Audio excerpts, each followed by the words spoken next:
Mesdames et messieurs, bonjour. Jassim Abdeltef, chef exécutif Hôtel Odyssey Center. Heureux de vous retrouver encore une fois pour une nouvelle expérience, une nouvelle dégustation. Aujourd'hui, je vous présente une recette classique, le poulpe à la gaïga. Mais on va le faire autrement. A tout de suite. Pour notre recette, on a besoin du poulpe. Vous voyez le poulpe? On garde dans les tentacules, on garde ces petites venteuses. C'est joliment pour la présentation, c'est très joli, il faut le garder.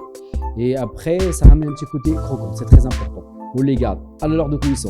Et il y a une astuce aussi. Vous savez, chez vous, quand vous faites le poulpe, il faut le faire pendant 1 heure, ça reste tout le temps dur. Et il y a une astuce pour que le poulpe soit tendre. C'est que, avant de le cuire, quand c'est cru, vous prenez le dos d'un couteau et vous lui cassez la tête. Comme ça, il faut vraiment le casser. Pourquoi? Parce que la poulpe, elle est composée que du muscle. Il n'y a que de la muscle. Et pour qu'il soit tendre à la cuisson, il faut qu'on casse ces muscles. Le fait qu'on les casse comme ça, qu'on les tape, vous allez voir après quand vous allez bien taper, mais vraiment, allez-y, n'hésitez pas, tapez vraiment fort.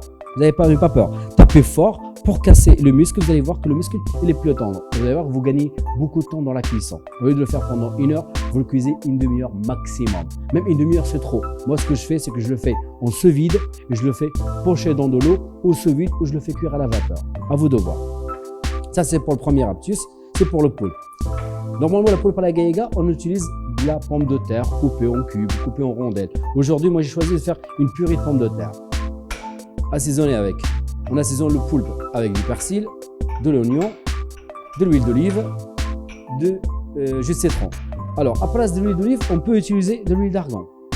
Première étape, on va assaisonner notre poulpe.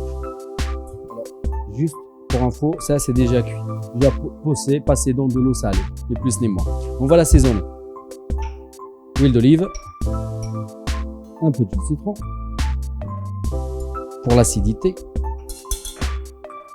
un petit peu d'oignon,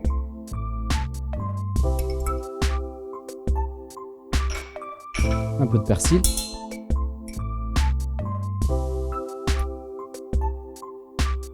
et là on va passer au purement l'assaisonnement, un peu de sel.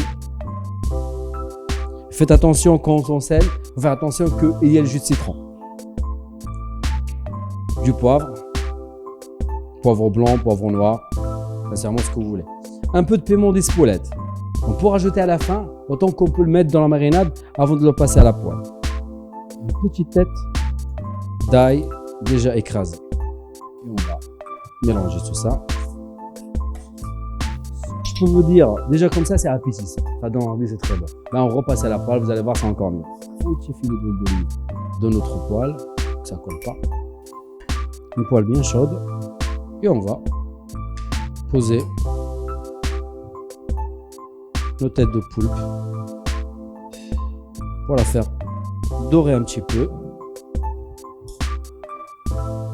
et les faire colorer et la faire un petit peu croustillant. Moi j'aime bien. Là on va passer au dressage de notre poulpe à la gaïga. Alors moi j'ai décidé de le dresser avec un poche et une douille, juste pour l'originalité.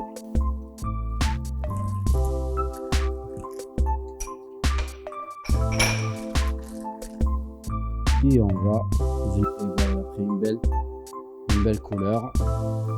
Poulpe à la gaïga, le classique, donc quelque chose un petit peu nouveau. C'est juste que la pomme de terre normale, on l'a remplacée avec une purée de pommes de terre. Mesdames et messieurs, voilà le résultat. Poulpe à la gaïga, d'une autre façon. J'espère que vous allez apprécier. Et encore une fois, si vous n'arrivez pas à le faire chez vous parce que vous êtes des feignants, venez le déguster à l'hôtel Odyssey.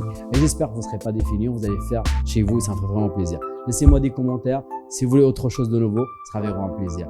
Excellente dégustation et à la prochaine.